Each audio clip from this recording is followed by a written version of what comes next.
नारद जी का शिव तीर्थों में भ्रमण, शिव गणों को सापों द्वारा बात बताना तथा ब्रह्मलोक में जाकर ब्रह्मा जी के शिव तत्वों के विषय में प्रश्न करना।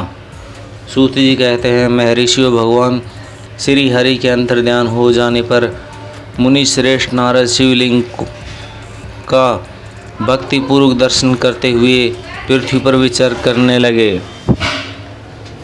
ब्रह्मांडों भूमंडल पर घूम फिरकर उन्होंने भोग और मोक्ष देने वाले बहुत से शिवलिंगों को प्रेम पूर्वक दर्शन किया। दिव्य दर्शन नारद जी भूतल के तीर्थों में विचरण कर रहे हैं और इस समय उनका चित्त शुद्ध है, यह जानकर वे दोनों शिवगण उनके पास गए। वे उनके दिए हुए शाप से उद्धार इच्छा रखकर वहां गए थे। उन्होंने आदरपूर्वक मुनि के दोनों पैर पकड़ लिए और मस्तक झुकाकर भली भांति प्रणाम करके शीघ्र ही इस प्रकार कहा। शिवगण बोले, ब्राह्मण, हम दोनों शिव के गण हैं। मुनि, हमने ही आपका अपराध किया। राजकुमारी श्रीमती के स्वयंवर में आपका चित्त माया से मोहित हो गया था। उस समय परमेश्वर की प्रेरणा से आपने हम दोनों को शाप दे दिया था। वहाँ कुछ समय जानकर हमने चुप रहे जाना ही अपनी जीवन रक्षा का उपाय समझा। इसमें किसी का दोष नहीं है, हमने अपने कर्म का ही फल प्राप्त हुआ है। प्रभु, अब आप प्रसन्न हुइए और हम दोनों पर अनुग्रह कीजिए। नारद जी ने कहा, आप दोनों महादेव जी के गण हैं और सत्पुरुषों के लिए परम सम्मानीय है। अतः मेरे मोहरहित एवं सुखदायक यथार्थ वचनों को सुनिए। पहले निश्चय ही मेरी बुद्धि भ्रष्ट हो गई थी, बिगड़ गई थी और मैं यथार्थ मोह के वशीभूत हो गया था, इसलिए आप दोनों को मैंने शाप दे दिया। शिवगणों, मैंने जो कुछ कहा है वह वैसा ही होगा, तथापि मेरी बात सुनिए। मैं आपके लिए शापों द्वारा बात बता रहा हूँ। आप लोग आज मेरे अपराधों को क्षमा कर दें।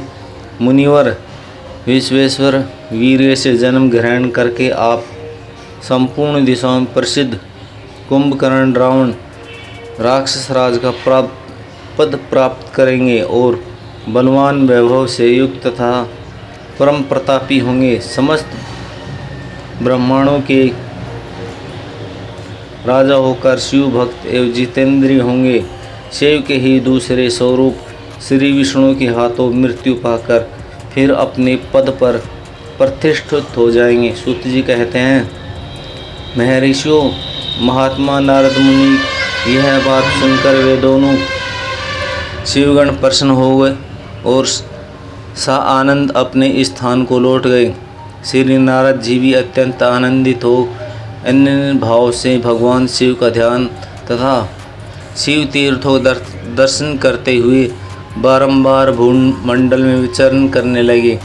अंत में वे सबके ऊपर विराजमान शिवप्रिया काशीपुर में गए, जो शिव रूपिणी एवं शिव को सुख देने वाली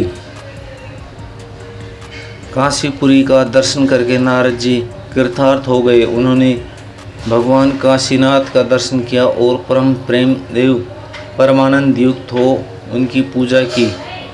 काशी का सानंद सेवन करके मुनि श्रेष्ठ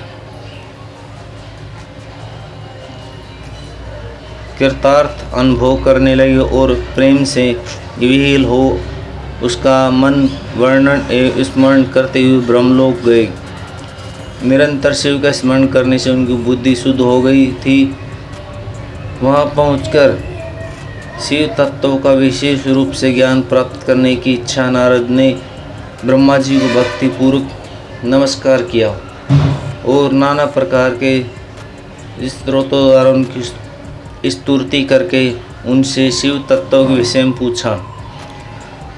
उस समय नारद जी का हृदय भगवान शंकर के प्रति भक्ति भाव से परिपूर्ण था। नारद जी बोले, ब्रह्म परमात्मा के स्वरूप को जानने वाले पितामह जगत प्रभु, आपके कृपया प्रसाद से मैंने भगवान विष्णु की उत्तम महामात्या का पूर्णतः ज्ञान प्राप्त किया। भक्ति मार्ग, ज्ञान मार्ग अत्यंत दुस्तर, तपो मार्ग, ज्ञान मार्ग तथा तीर्थ मार्ग भी वर्णन सुना, परंतु शिव भक्त का ज्ञान मुझे अभी तक नहीं हुआ। मैं भगवान शंकर की पूजा विधि को भी नहीं जानता।